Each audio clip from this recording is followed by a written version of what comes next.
예, 그럼 이 시간에는 중국과 미국 상황 면밀히 살펴보고 앞으로의 경제 성장 전망해 보도록 하겠습니다. 미중산업경제연구소의 조용찬 소장과 함께합니다. 어서 오십시오. 예, 안녕하십니까? 예, 중국 얘기부터 해보도록 하겠습니다. 방금 전에 중국의 1분기 경제 성장률이 전년 동기 대비했을 때 마이너스 6.8%, 처음으로 마이너스를 기록했고 예상은 했습니다만 또 이렇게 받아보니까 또 확 위기감이 옵니다. 좀 어떻게 보셨습니까? 네, 그 중국 정부가 발표한 그 GDP 성장률을 보면은 92년 통계가 작성된 이후에 첫 마이너스 성장을 했고요. 중국이 마이너스 성장을 한 것은 76년 모태통 사후에 4인방 사건이 있었던 이후에 처음입니다. 하지만 4분기 대비해서 무려 12.8% 정도 떨어졌다는 것은 아무래도 중국 경제가 현재 투자뿐만 아니라 소비 그리고 생산 모든 부분에서 악영향을 받고 있다는 것을 표시하는데요. 다행히 중국의 1, 2월 달에 비해서 3분기부터는 소비라든지 생산, 투자도 부동산을 중심으로 해서 회복세를 보이고 있다는 점에서 2분기 중국 경제와 관련해서는 V자형 반등도 충분히 기대를 할 수 있는 상황인 것으로 보여집니다. 예, 그러니까 1분기 충격에 대해서는 많은 사람들이 좀 예상을 했었고 사실 근데 중국이 좀 특이한 것이 우리나라를 비롯해서 다른 나라 같은 경우에는 이제 본격적으로 그 파급 그리고 피해들이 잡히는 2분기에 대한 걱정이 큰데 얘기해 주신 것처럼 중국 같은 경우에는 제조업 PMI 지수도 그렇고 소비 심리도 그렇고 자동차나 스마트폰 판매도 다 한 달 만에 진짜 지표 자체는 V자로 반등을 거의 I자로 반등을 하고 있단 말이죠. 그러면 이거는 좀 어떻게 긍정적으로 해석을 해야 되는지 아니면 좀 이면에 다른 해석이 가능할지 어떻게 보십니까? 네, 그 중국과 관련해서는 매일같이 발표되는 경제 지표가 있습니다. 주요 전력 회사의 석탄 소비량 그리고 교통 혼잡 지수, 부동산 판매와 같은 부분들은 2월 중순을 바닥으로 해서 현재 분명하게 V자형 회복세를 타고 있다는 거고요. 주요 도시의 그 도시에 보면은 그 조업 재개 비율이 현재는 90%까지 올라와 있는 상태입니다. 노동자의 복직률도 80% 정도 되고 있다는 점에서는 제조업을 중심으로서 먼저 회복이 되고요. 서비스 회복은 좀 뒤따르지 않을까 보여집니다. 주요 도시의 지하철 승객 탑승률 그리고 항공 탑승률 같은 경우에는 3월 달만 하더라도 지난해 같은 그 동월에 비해서는 20% 정도 줄긴 했지만 분명히 회복세를 타고 있고요. 자동차 판매 매장의 방문객 수, 자동차 판매량 같은 경우에도 분명히 3월 달부터는 회복이 되고 있다는 점에서 중국 경제와 관련해서 4, 5월 달은 아무래도 양적 완화뿐만 아니라 대규모 경기 부양책에 힘입어서 좀 더 강한 회복세를 타지 않을까 생각이 됩니다. 그 부양책 관련된 이야기 하기 전에 이거 되게 원초적인 질문인데 다른 나라 흐름이랑은 좀 달라서 이런 지금 나오고 있는 지표들 V자 반등 좀 더 심하게 말하면 말씀드렸던 I자 반등 좀 믿어도 되는 지표들입니까? 네, 중국 경제와 관련해서는 그 매일같이 발표되는 그 지표를 보면은 추세적인 상향 조정을 타고 있다는 점에서는 의심의 여지 없이 계속 좋아질 것으로 보여집니다. 다만 지금 현재 중국 정부는 각 그 시라든지 공장 단위로 조업 재개율을 정해서 책정해서 내려보내고 있기 때문에 조업률은 올라가고 있습니다. 다만 현재 중국에서 나타나는 생산과 관련된 부분들이 이전 수준으로 회복이 되려면은 앞으로 한 1분기 정도는 더 시간이 더 지나야 되지 않을까 보여지는데요. 이같이 보는 근거는 중국의 생산을 해서 수출을 하더라도 수출 소비지가 없다는 점, 그리고 중국의 생산과 관련해서 어느 정도 그 회복을 시키더라도 현재 중국에서는 연안 도시 특히 그 러시아와 국경 도시를 중심으로 해서는 현재 감염자들이 폭발적으로 늘어나고 있고요. 중국에서 무증상 감염자만 하더라도 7천 명을 웃도는 상황이기 때문에 이전처럼 빠른 회복보다는 조업 재개율이라든지 현재 중국 정부가 어떤 조치를 취하느냐의 여부에 따라서 우리나라 경제에도 좀 많은 영향을 미친다는 점에서 중국 경제는 최악의 국면은 탈피한 것은 분명히 맞는 상황입니다. 일단은 지표도 좀 반등을 하고 있고 해외 상황이 워낙 안 좋다 보니까 내수를 중심으로 해서 경기 반등을 좀 당연히 중국 정부에서도 이끌려고 할 텐데 하다 보면 이제 앞에서 잠깐 언급을 해주셨던 경기 부양책에 대한 기대감들이 나옵니다. 좀 어떻게 나올까? 그러니까 이거 웬만큼 크지 않고서야 뭐 시장 달래기는 쉽지 않을 것 같은데 어느 정도로 예상하십니까? 네, 중국 같은 경우에는 그 경제 정책과 관련된 모든 목표가 정해지는 게 전인대라고 합니다. 네. 전인대 같은 경우에는 곧 개최가 될 예정으로 있는데요. 여기서는 지방 인프라 지원을 하기 위해서 지방 특별채를 지금 발행을 하고 있습니다. 6월 말까지 모두 쓰라는 지시가 내려왔기 때문에 탄광의 그 카나리아처럼 경제 카나리아가 BDI 그 건화물 지수입니다. 현재 706까지 올라왔는데요. 3월 달 초만 하더라도 500선에서 이 정도 올랐다는 건 중국발 화물 수요들이 여전히 증가하고 있다는 내용이고요. 구리나 원자재 그리고 굴삭기와 관련된 수요들이 폭발적으로 지금 늘고 있는 것도 사실입니다. 또 소비를 촉진하기 위해서 각 시정부 같은 경우에는 상품권 발행을 하고 있고요. 또 자동차 구입과 관련된 보조금 지급을 앞으로 2년간 실시하기로 했기 때문에 고급 가전을 비롯해서 자동차 수요도 크게 늘어날 가능성이 높습니다. 우선 중국과 관련해서 가장 중시해야 될 점은 5G 이동통신 네트워크뿐만 아니라 설비 투자와 관련돼서 많은 자금을 지원해주는 신형 인프라 사업들이 되는데요. 무려 그 5G 이동통신 관련된 설비 투자만 직접적으로 1조 2천억 위엔을 앞으로 5년간 투자하기로 했고요. 또 기타 관련 투자만 3조 5천억 위엔이기 때문에 우리나라 반도체 수요뿐만 아니라 자율주행 자동차 그리고 온라인 교육, 원격 진료, 스마트 가정과 관련해서는 중국 쪽에서는 다른 나라보다 빨리 대규모 수요 또 공급처가 확보된다는 점에서 관련 기업들도 주목하셔서 보셔야 되지 않을까 생각이 듭니다. 중국 정부도 다른 나라 하는 것처럼 돈을 풀고 있고 이와 더불어서 5G 같은 이제 신형 인프라 쪽으로 대규모 투자 그리고 경기 부양책들이 나올 것으로 예상이 되고 있는데요. 전인대 같은 경우에 그 당의 경제 성장률 목표치도 발표를 하지 않습니까? 현실성과 바람 그 중간점을 어느 정도로 잡을까? 6%는 날아간 것 같고, 어느 정도로 봐야 되겠습니까? 네, 중국에서는 그 내부적으로 경제 정책 그 목표뿐만 아니라 성장률 목표를 정하는 게 12월 달에 개최되는 중앙경제공작회의입니다. 여기서는 중국과 관련된 성장률을 작년에 6에서 6.5%보다 한 단계 낮은 6% 성장 목표를 이야기를 했는데요. 하지만 이번 코로나 쇼크로 인해서 사실상 달성이 불가능합니다. 이 때문에 전인대에서는 6% 전후 성장이 아니라 4에서 5%로 낮춰야 된다는 이야기가 나오고 있고요.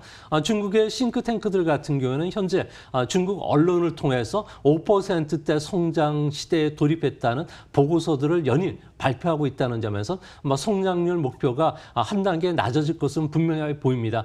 하지만 소장파를 중심으로 해서는 이제는 부작용이 많은 성장률 목표, 성장 주도 방식을 취하지 말고 경제 민생을 위해서 노동과 관련된 실업률 지표에 맞추자는 이야기들이 나오고 있기 때문에 중국에서 이번 전인대를 기점으로 해서 경제 정책도 큰 틀의 변화가 있다는 측면에서 새로운 또 기회가 되지 않을까 생각이 됩니다. 관련해서 소장님의 판단도 한마디 좀 여쭈고 싶은데 만약에 그러면 시장이 한 4에서 5% 정도는 예상을 하고 있는데 만약에 실제로 전체 목표치가 한 4점 한 중후반대가 나온다면 시장이 충격을 받을까요? 아니면 예상을 했었어라고 하면서 그냥 넘어갈 수 있을까요? 네, 지금 중국 같은 경우에는 작년 말서부터는 실질적으로 4에서 5%대 성장이 들어가 있는데요. 이같이 보는 근거는 아무래도 중국의 원자재 수요라든지 이런 쪽에서 나타나는 현상 때문에 그렇습니다.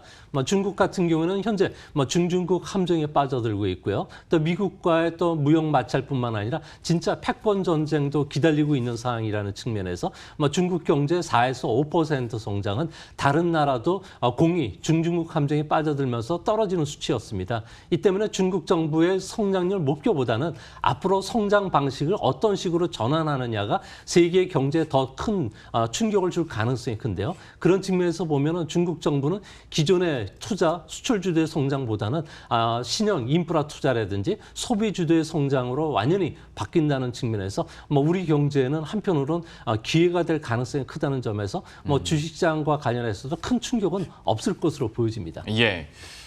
중국과 관련해서 하나만 더 여쭤보고 미국으로 넘어가도록 할 텐데 중국 상황 안 좋아지면 항상 나오는 것이 자금 유출이나 그리고 또 미국 국채를 매각하는 시나리오들이 항상 나오지 않습니까? 여기에 대해서는 좀 지금 상황에서 좀 걱정을 해야 되는 상황입니까? 네, 조금 걱정스럽게 봐야 될 상황입니다. 미국도 신용 경색으로 인해서 미국에 있는 다국적 기업들 같은 경우에는 미국 내로 달러를 송금이 상당히 빨라지고 있고요. 또 은행단들 같은 경우에도 중국에 빌려줬던 1조 달러에 달하는 단기 자금들을 빠른 속도로 만기와 동시에 회수를 하고 있습니다. 이 때문에 중국 같은 경우는 3월 달에 외환 보유액이 무려 460억 달러가 감소했는데요. 경상수지가 흑자였다는 측면에서 보면은 한 달 사이에 1,000억 달러 넘는 자금들이 중국에서 해외로 빠져나갔다는 겁니다. 이 때문에 중국의 위엔화 같은 경우에는 1달러의 그 7.07 위엔까지 오늘 그 현재까지도 계속 약세 흐름이 지속이 되고 있는데요. 앞으로 미국의 신용 경색 문제가 해결되지 않고 현금이 왕이라는 생각을 기업들이 갖고 있는 한 중국에서 많은 자금들이 이탈하면서 중국발 신용 위기 그리고 중국발 금융 위기뿐만 아니라 중국의 많은 민영 기업들 같은 경우는 추가 도산이 우려된다는 점에서 위엔화의 환율 변동성 확대 그리고 이거와 관련된 아시아 지역 신흥국들의 통화 위기도 언제든 재발할 가능성이 높다는 점은 항상 투자하실 때 염두에 두셔야 되지 않을까 생각이 됩니다. 짚어주신 부분에 대해서는 저희가 뭐 뉴스가 나올 때마다 조금 더 관심 있게 좀 봐야 될 것 같습니다. 이어서 미국 얘기해 보도록 할 텐데 여기는 실직자가 어마어마하게 지금 나타나고 있지 않습니까? 근데 다만 국내에서는 뭐 총선 이벤트도 있었고 그리고 미국도 실업자가 4주째 좀 너무 많이 나오다 보니까 이게 어느샌가 좀 무뎌졌다고 해야 될까요? 그런데 지금 상황이 꽤 심각한 거죠. 네, 그렇습니다. 4주간 2,200만 명이니까 미국의 노동자가 1억 6,300만 명입니다. 이렇게 되면 실업률은 현재 16%대까지 올라와 있는데요. 국제투자은행들 같은 경우에는 4월 말까지는 20%에 도달할 것으로 보고 있습니다. 감염자가 미국 내에서 제로가 되더라도 미국인들 중에 5명 중에 1명은 실직자가 될 수밖에 없는다는 측면에서 미국 같은 경우에는 GDP의 3분의 2가 소비에서 창출된다는 점에서는 미국의 성장력 하락은 불가피하지 않을까 보여집니다. 과거 리먼 쇼크 때를 보면요. 실업률이 2007년 6월 달에는 4.4% 지금과 같았었는데 2009년 10월 달 같은 경우는 10%대까지 급등을 했었습니다. 1년 사이에 실업률이 무려 10%대까지 급등했는데 이 부분들이 다시 4%까지 낮아지는 때 걸리는 시간은 무려 7년 반 정도가 걸렸다고 합니다.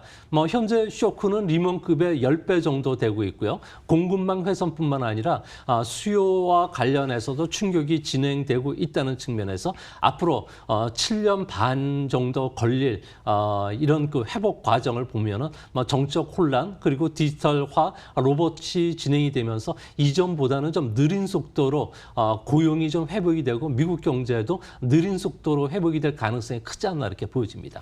회복까지 7년 반 얘기해 주셨는데 이것만으로도 꽤 길 뿐더러 트럼프 대통령 입장에서는 7년 반이라는 시간이 지금 없지 않습니까? 좀 마음이 급할 것 같은데 하다 보니까 지금 트럼프 대통령도 얘기하는 게 어떤 경제적인 측면에서 5월 정상화 얘기를 하고 있고 만약에 코로나19가 어느 정도 이제 정점을 찍었다고 하니까 미국에서도 그 이후로 좀 잡힌다면 미국 증시나 경제 전체의 반등도 그러면 기대할 수는 있는 겁니까? 네, 그렇습니다. 미국 같은 경우에는 연봉 500달러 이하의 근로자들 같은 경우에는 실업이 됐거나 아니면은 현재 그 직장을 갖고 있어도 1,200달러 정도가 1인당 들어오고 있고요. 또 17세 미만 같은 경우는 500달러가 지난 주말까지 입금이 됐다고 합니다. 앞으로도 1억 5천만 명에 대해서 현금 지급이 되고 있는데요. 이 때문에 현재 미국 안에서는 일상 소비 제품 그리고 식품과 관련된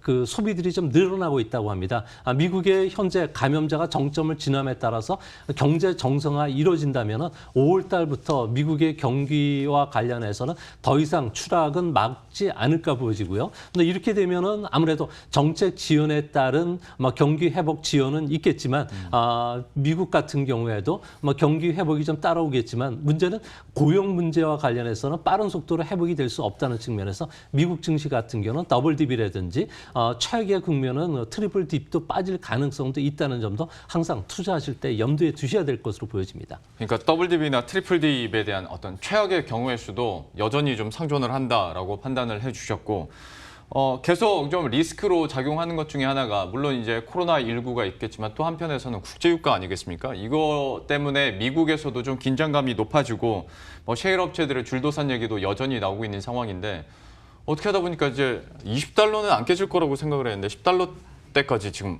내려왔지 않습니까? 이거는 트럼프도 힘을 쓰겠지만 좀 어떻게 전망이 됩니까? 네, 현재 국제 유가는 배럴당 WTI 가격으로 19달러까지 떨어졌는데요. 이제 앞으로 15달러 전후까지 떨어질 가능성이 높다는 게 국제 투자 은행들의 평가입니다. 예. 이같이 보는 거는 아무래도 5월과 6월 달에 그 오펙 플러스에서 970만 배럴 정도 감산하기로 했지만 현재 전 세계 그 수요 감소 부분까지 포함하면 추가적으로 2천만 배럴 정도가 감산해야지만 수급 균형이 맞는다고 합니다. 이 때문에 앞으로 6월 달까지 그 미국을 포함한 다른 나라들까지 포함해서 오펙 플러스 회담에서 추가 감산을 논의하게 되는데요. 사우디나 그리고 러시아 같은 경우에는 배럴당 40달러 위에서 예산이 책정되고 있고 지출이 확정이 되고 있기 때문에 감산에 협조할 것으로 보여지고요. 미국 같은 경우에는 현재 텍사스 같은 경우는 미국 전체 생산의 근 40% 차지하는 하루 500만 배럴을 생산하는데 사우디가 현재 텍사스에 사람을 보내가지고 감산과 관련해서 논의를 하고 있다고 합니다.